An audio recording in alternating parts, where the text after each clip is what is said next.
దేశం ఏదైతే విశాఖపట్నం మన్యంలో జరుగుతున్నటువంటి ఇబ్బందికరమైనటువంటి పరిస్థితులు, అంటే మన్యంలో మాట్లాడితే జగన్మోహన్ రెడ్డి గారు నేను చాలా బాగా పరిపాలన చేస్తున్నాను, నేను నా బీసీలు, నా ఎస్సీలు, నా ఎస్టీలు, నా మైనారిటీస్ అని మాటికి ఆయన ఏ మీటింగ్లోకి వెళ్ళినా సరే చెప్తూ ఉంటారు. మన్యంలో ఈరోజు ఎంత హృదయ విదారకమైనటువంటి పరిస్థితి ఉందంటే, ఒకవైపు రాష్ట్రంలో అప్పులు ఫుల్గా ఉంది, అంబులెన్స్ సర్వీసులు నిల్లుగా ఉన్నాయి. ఈ మధ్యకాలంలో మన్యం ప్రాంతంలో ఒక తల్లి కూతురు చనిపోతే వారి బంధువులు ట్రైబల్స్ ఆ మృతదేహాలని బైక్ పైన డోలీ పైన తీసుకెళ్ళినటువంటి పరిస్థితి. అంటే మొత్తం అంబులెన్స్ సర్వీసెస్ అన్నీ వైసీపీ ప్రభుత్వం గాలికి వదిలివేసింది. కేవలం అప్పులు చేసుకోవడానికి తప్ప మిగతా సర్వీసెస్ ఏవి పట్టించుకోవట్లేదు అనడానికి ఇది ఒక నిదర్శనం అని చెప్పి తెలియజేస్తున్నాం. గత ప్రభుత్వంలో చంద్రబాబు నాయుడు గారి హయాంలో ఫీడర్ సర్వీసెస్ ఉండి ఆ కొండవాళ్ళ ప్రాంతంలో కానీ ఎక్కడైనా ఎవరికైనా సరే ఇబ్బందికరమైనటువంటి పరిస్థితి ఉంటే అందులో ఆ ఫీడర్ సర్వీసెస్ ద్వారా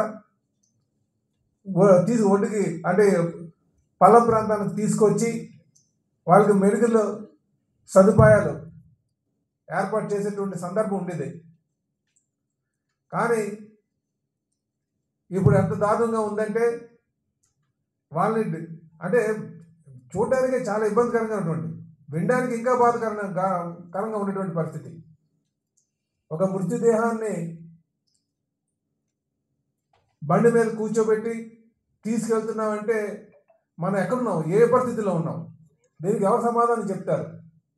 ఒకవైపు చూస్తే మేము సంక్షేమం చేస్తున్నాం, మేము అభివృద్ధి పారదర్శకంగా చేస్తున్నాం, మేము ప్రజలకు ఇబ్బందిగా కలిగేటటువంటి పరిస్థితులు కల్పించట్లేదు, మేము చాలా బాగా పరిపాలన చేస్తున్నామని ఒకవైపు చెప్తూ, మరి ఈరోజు మృతదేహాలని ట్రైబల్స్ బైకుల మీద తీసుకెళ్లాల్సినటువంటి పరిస్థితి ఎందుకు వచ్చింది? మరి రేపు అంబేద్కర్ గారు 125 అడుగుల అంబేద్కర్ గారు విగ్రహాన్ని మరి జగన్మోహన్ రెడ్డి గారు ఆవిష్కరించబోతున్నారు.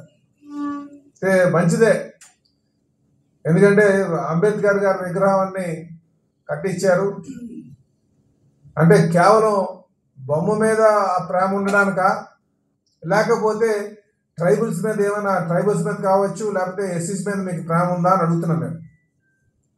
వీళ్ళు మాట్లాడితే నా ఎస్సీస్ నా బీసీస్ అంటుంటారు. ఎక్కడికి వెళ్ళండి చూడండి, మేము ఒకటే అడుగుతున్నాం, మీరు దళిత ద్రోహి, ఇది కేవలం కపట నాటకం.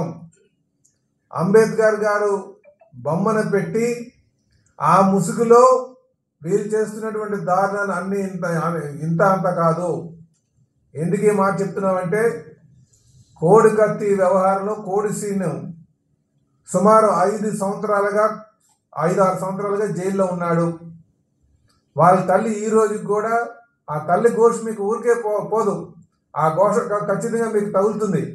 ఎందుకు ఈ మాట చెప్తున్నానంటే, ఒక్కసారి జగన్మోహన్ రెడ్డి గారు కానీ ఆ కోర్టుకి హాజరవుతే ఆయనకి బెయిల్ వస్తుంది. బెయిల్ రానివ్వకంట కేవలం వాయిదాలతోనే గడుపుతూ ఆ కుర్రాడిని జైల్లో మగ్గేటట్టు చేశారు. దీనికి ఎవరు బాధ్యులు? దీనికి సమాధానం చెప్పాలి. దీనికి నేరుగా జగన్మోహన్ రెడ్డి గారే సమాధానం చెప్పాలి. ఆ కుర్రాడు చేసే కోడి కత్తిలో మోసం చేసి మీరు ఆయన జైల్లో పెట్టారు. First point.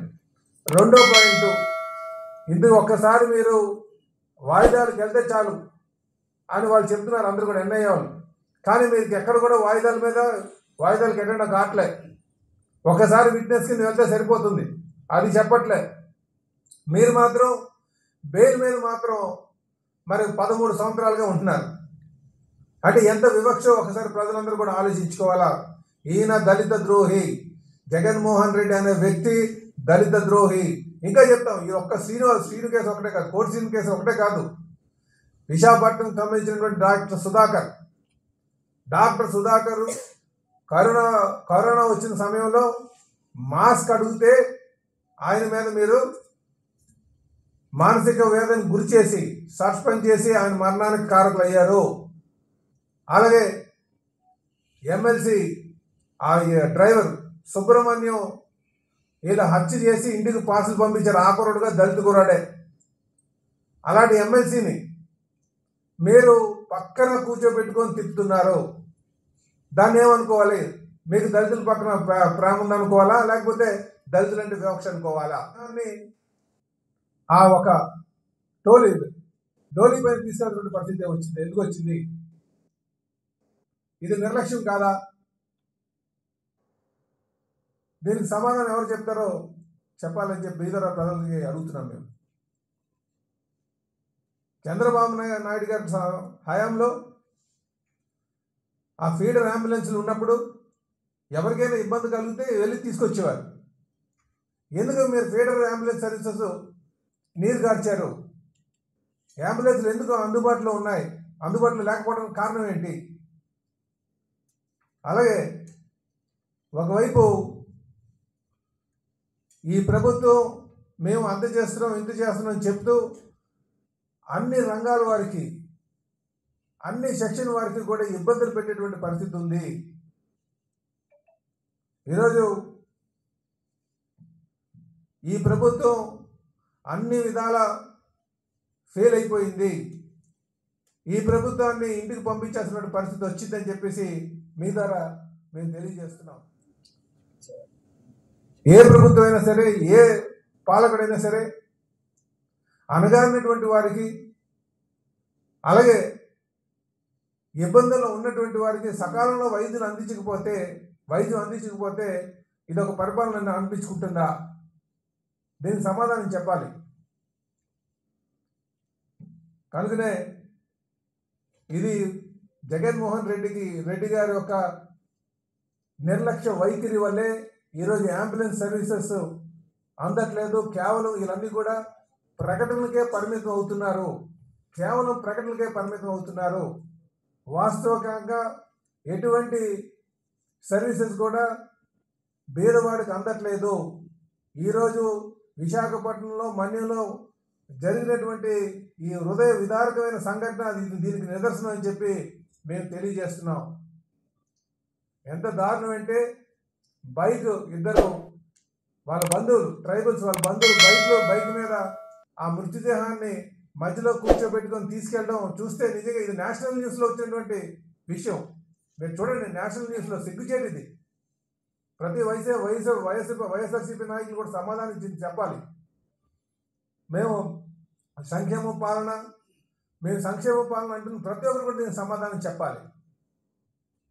ఇంకొకటి ఎంత దారుణం అంటే ఆ డోలీ ఒక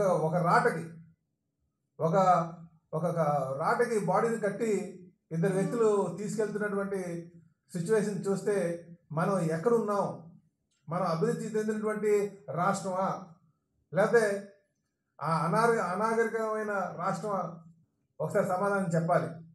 అందుకే ఇప్పటికైనా సరే ఈ ప్రభుత్వం దీనికి సమాధానం చెప్పాలని చెప్పి తెలియజేస్తూ మీ ద్వారా ప్రజలందరినీ కూడా ఈ ప్రభుత్వానికి ఇంటికి సాగనంపాల్సినటువంటి సమయం ఆసన్నమైన సంగతి మరి మీరందరూ కూడా గుర్తించాలని చెప్పేసి ఈ సందర్భంగా తెలియజేస్తున్నాం.